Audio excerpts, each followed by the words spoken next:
Welcome, curious minds, to another deep dive.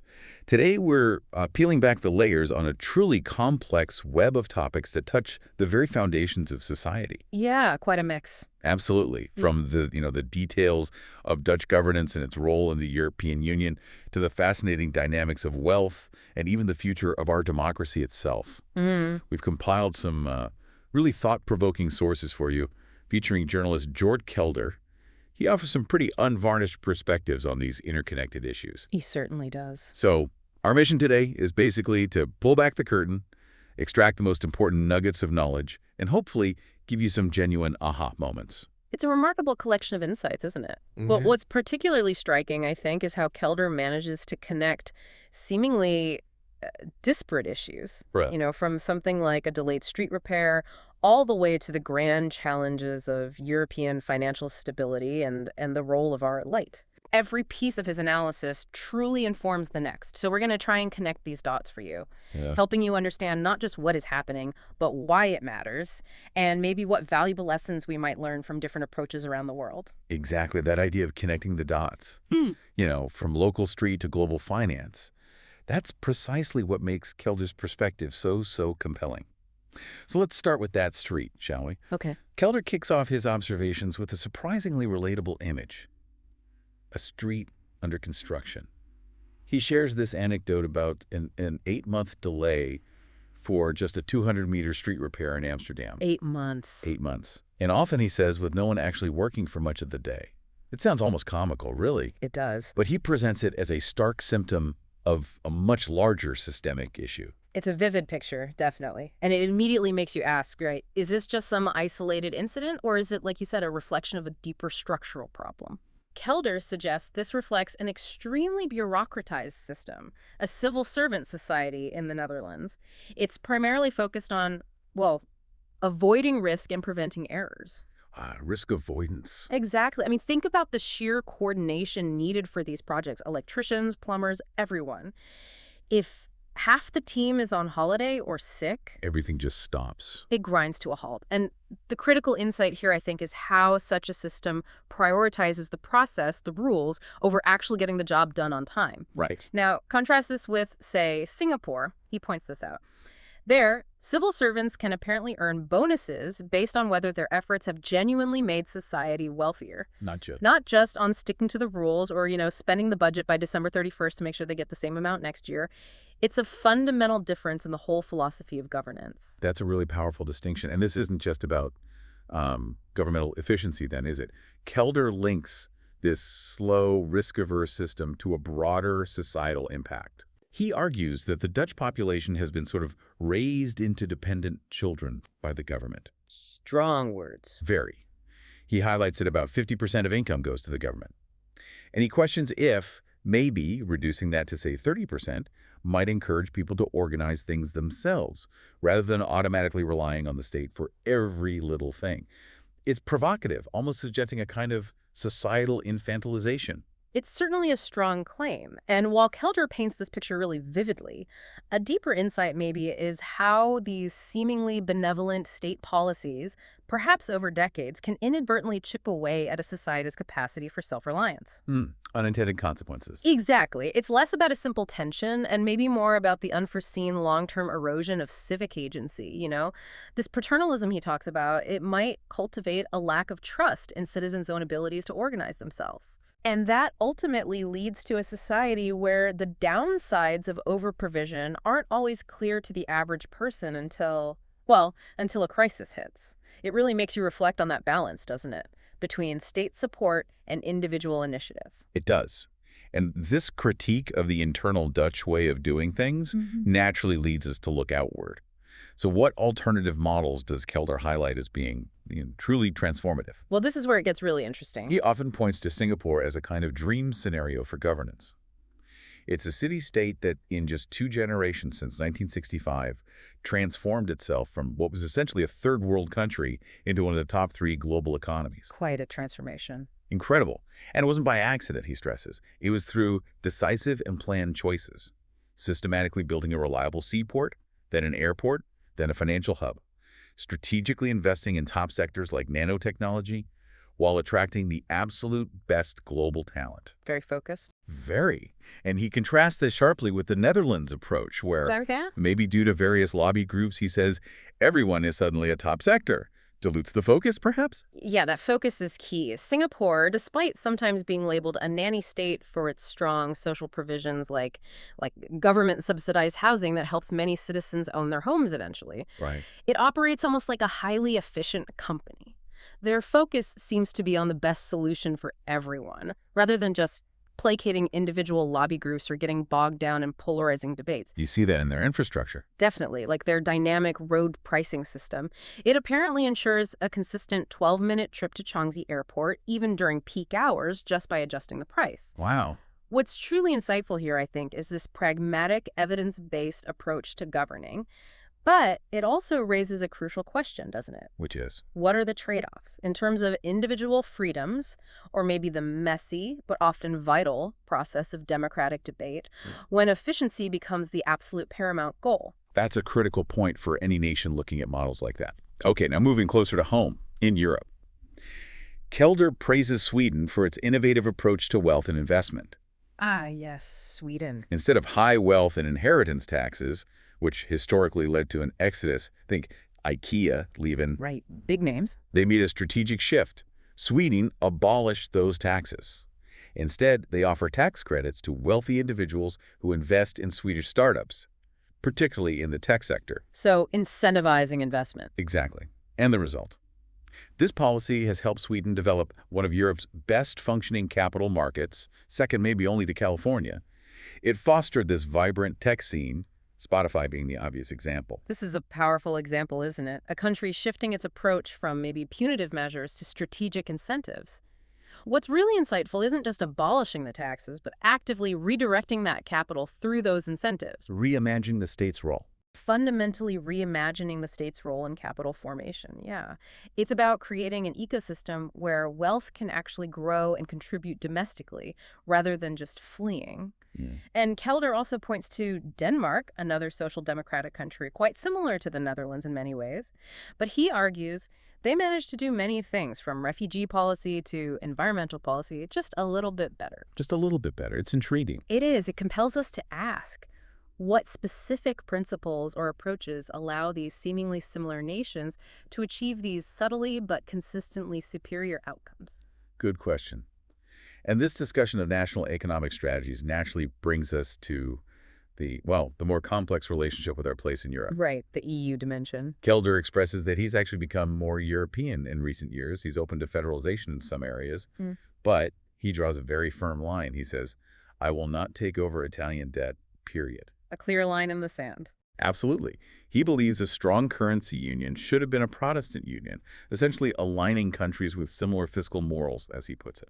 That term Protestant Union, it really speaks to a historical and cultural emphasis on, financial prudence, self-reliance, less willingness to take on others' debt, a significant point of tension within the EU, obviously. Definitely. And a key insight Kelder offers here is his critique that the European Union has effectively become a political union without a true economic union backing it up. Meaning? Meaning, he argues, this leads to an annual welfare transfer, his term of about 2-3% of GDP from north to south. Wow, 2-3%. Yeah, and it's a fact he believes politicians deliberately obscure through, quote, misty constructions and complex acronyms nobody understands. Cool. Furthermore, he points to France's significant financing deficit and a non-functional pension system as maybe an even larger unaddressed problem than Italy's. Bigger than Italy. That's his take.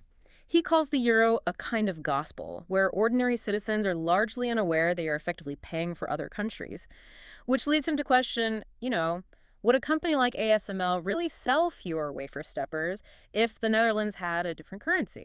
Does he offer examples? He does. He points to non-Euro EU countries like Norway, Switzerland, Czechia, Poland, all doing fantastically well economically, in his view. Interesting point.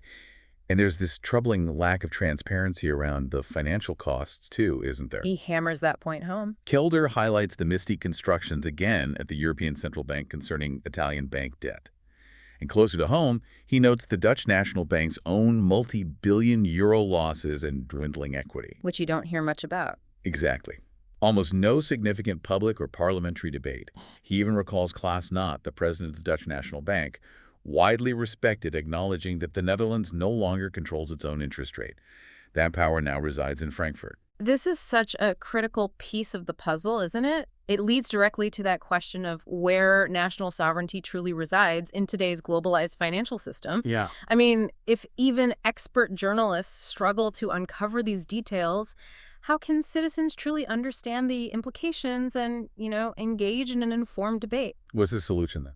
Well, he proposes a Northern Europe study group, basically to explore scenarios like a parallel currency or maybe an opt-out option similar to what Denmark has. Like building a lifeboat. Essentially, yeah. Building a lifeboat to prepare for potential future crises. Which, of course, prompts us to consider, is that just pragmatic preparation for an uncertain future, or does it actually undermine the whole spirit of European unity? A difficult balance. Okay. And beyond the pure financials, there's a cultural dimension to European integration that Kelder also explores. Right. It's not just about money. He highlights a kind of reluctance, maybe particularly in the Netherlands, to adopt what he calls the cultural norms of Mr. Orban from the East, or the financial norms of Mr. Macron from the South. This points, in his view, to a Europe of multiple speeds, where the East is perhaps more culturally conservative and the South faces this perpetual financial drama. It suggests that maybe a one-size-fits-all approach to European integration just ignores these fundamental differences that inevitably create tension and instability. That multiple speeds idea has been around a while, but he frames it very starkly in terms of these cultural and financial divides. He does. Now, this tension we've been discussing, state provision versus individual responsibility, it isn't just confined to bureaucracy or European finance. It extends critically to the role of wealth and the elite in society. Ah, the wealth debate. Always a hot topic. Indeed. Kelder describes this shift from what he calls old money, which was traditionally discrete, tied to specific places like Blaricum or Wassenaar, focused on passing wealth through generations. Understated wealth. Exactly. To new money, especially post-1989. This new money brought with it much more visible, even screaming wealth, as he puts it. Think Ferraris, super yachts. It's the flashy stuff. Right. A phenomenon partly amplified, he admits, by publications like the, quote, 500, which he himself actually helped establish. That's quite candid. It is. He acknowledges his role in making wealth more visible, and, maybe in turn, creating some of the societal backlash we see now. It's an important self-reflection. And what's particularly insightful here, I think, is the distinction he makes between the perceived gap between rich and poor and the actual economic data. Okay, what's the data say? Well, Kelder emphasizes that income inequality in the Netherlands is surprisingly flat, even flatter than in Scandinavia, which might surprise some people. Really? Flatter than Scandinavia? According to his analysis, yes.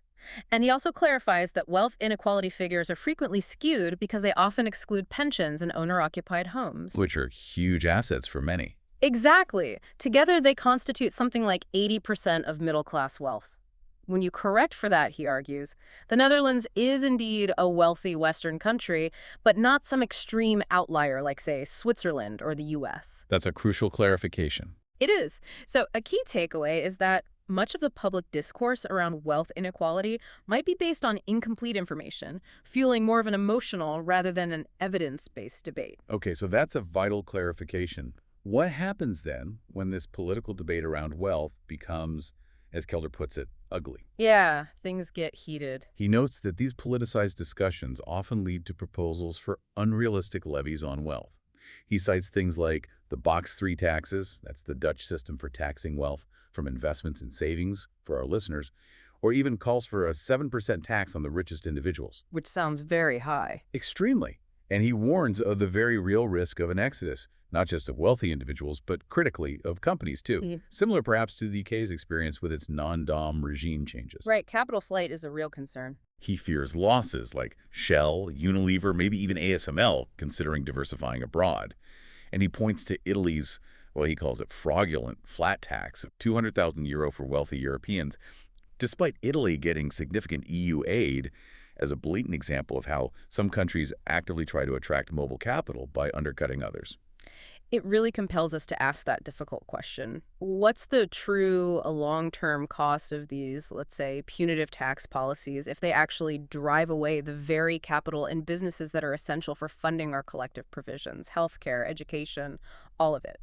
Kelder calls for a social contract where everyone pays a fair share, sure, but it has to be in a reasonable and internationally competitive way. And is the Netherlands competitive now? He points out that the Netherlands' effective wealth tax, around 2.8% he calculates, is currently very high compared to many other European countries.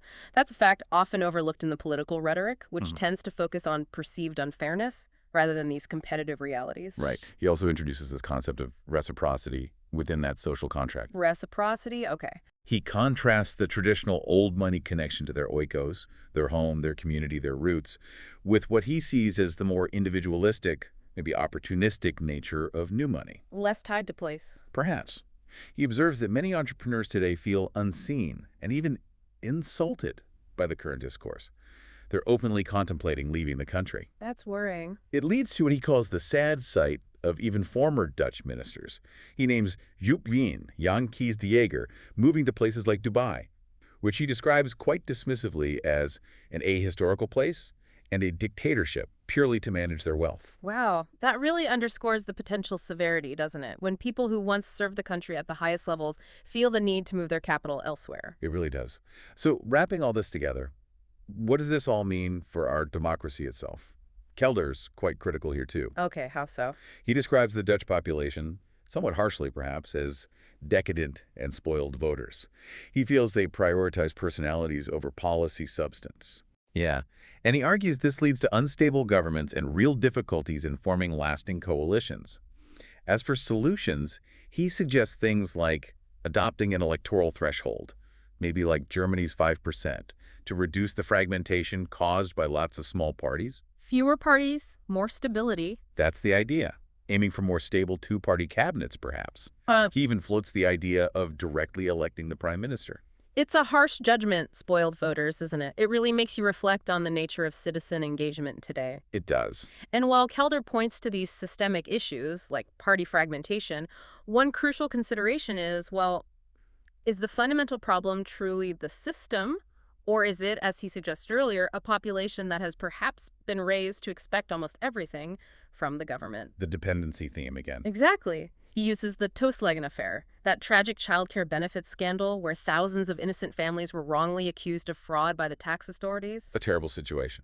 Terrible. Right. He uses it as an example of how excessive complexity in the system can literally crush citizens. He advocates for greater simplicity, justice, and fundamental fiscal reform, not just, tinkering around the edges. And he connects this directly to education, doesn't he? Which he sees as absolutely foundational. The bedrock of a nation's welfare, yeah. He highlights this striking paradox. The Netherlands has dramatically increased spending on education from 20 billion up to 55 billion euros. Huge increase. And increased staff by 70,000 since 2010. Yet we have fewer students and critically worse performance, according to international rankings. More money, more staff, worse results. How? He laments the decline in technical students, the rise of what he calls soft fields, and an erosion of cultural and historical knowledge, partly blaming, in his view, woke agendas in the curriculum. That's a controversial take. It is. For a solution, he suggests maybe locally organizing schools more, giving control back to parents, echoing proposals you see in other countries sometimes. What's truly insightful here, beyond the spending paradox, isn't just that cultural critique, but Kelder's core argument that bureaucracy might be the biggest enemy of our democracy. Bureaucracy is the enemy. Yeah, and that a figure-zag approach that's a jigsaw, a coping saw, is needed. Something smarter, more precise than just a chainsaw for reform. Not just arbitrary cuts. Not arbitrary cuts at all, but a sharp analysis of how to make government genuinely more effective for its citizens, even if that ultimately means less spending in some areas. It emphasizes quality over just the quantity of governance. The systemic issue he really highlights is that disconnect between investment and actual results, especially somewhere as crucial as education. Right. Now, for a more radical perspective on reform, Kelder points to Javier Milei in Argentina. He calls it a mega interesting experiment. Milei, okay. Very controversial figure. Hugely, but Kelder notes that despite the controversy and the potential for short-term pain, Milei implemented shock therapy, drastically cutting ministries, for example. And the results? Apparently achieving some impressive results, like reported 7.7% economic growth and reduced inflation, bringing government finances back into order. Kelder makes a point that the substance of these policies is rarely reported accurately, he feels, in the Dutch press, maybe because Milei is seen as a friend of figures like Donald Trump. So he's highlighting the policy outcomes separate from the political associations. That seems to be the angle. This is where his analysis gets particularly potent, I think. He's essentially asking, can a crisis actually be a necessary catalyst for change? Cutting out the dead wood to allow for new growth. A painful necessity. Potentially. He suggests that past crises like the financial crisis or even the COVID pandemic might have been missed opportunities for really fundamental reforms here in the Netherlands. Mm-hmm. The critical takeaway seems to be his emphasis on the need for depoliticization, focusing on what works, looking at successful examples from countries like Sweden, Finland, Denmark, rather than just getting bogged down in ideological battles. Pragmatism over politics. Exactly. It challenges us to look beyond immediate political comfort towards, well, long-term systemic health. Okay, so as we wrap up this deep dive, it's really clear these issues, from that delayed street repair right up to the complexities of the euro, from wealth inequality to the state of education, they are all deeply intertwined, aren't they? Absolutely connected. Kelder's discussions consistently point towards a need for pretty fundamental shifts, I think. Yeah. Shifts in how we govern, how we relate to wealth, and how we foster responsibility rather than just, adjusting things at the margins. What's consistently highlighted across all these different discussions, I find, is that call for a renewed sense of reciprocity and responsibility. Yeah. Whether it's the government towards its citizens, maybe by fostering more self-reliance, or the elite towards its nation, perhaps by reinvesting wealth productively. And those examples. Well, the examples of Singapore and Sweden, they powerfully demonstrate that conscious strategic choices can indeed lead to thriving societies, even if those choices challenge our traditional ways of thinking about governance and economic policy. Yeah, they really do challenge us. The sources we've explored today push us to think beyond what's comfortable, and perhaps even to embrace the idea that a significant crisis might be the uncomfortable catalyst we actually need for real fundamental change. It's a stark thought. It leaves us with a provocative thought, doesn't it? If our current trajectory in some of these areas isn't sustainable, what might be the unpopular yet necessary decisions we, as citizens, as entrepreneurs, as leaders, would need to make today to truly build a more resilient and perhaps more self-reliant society for tomorrow?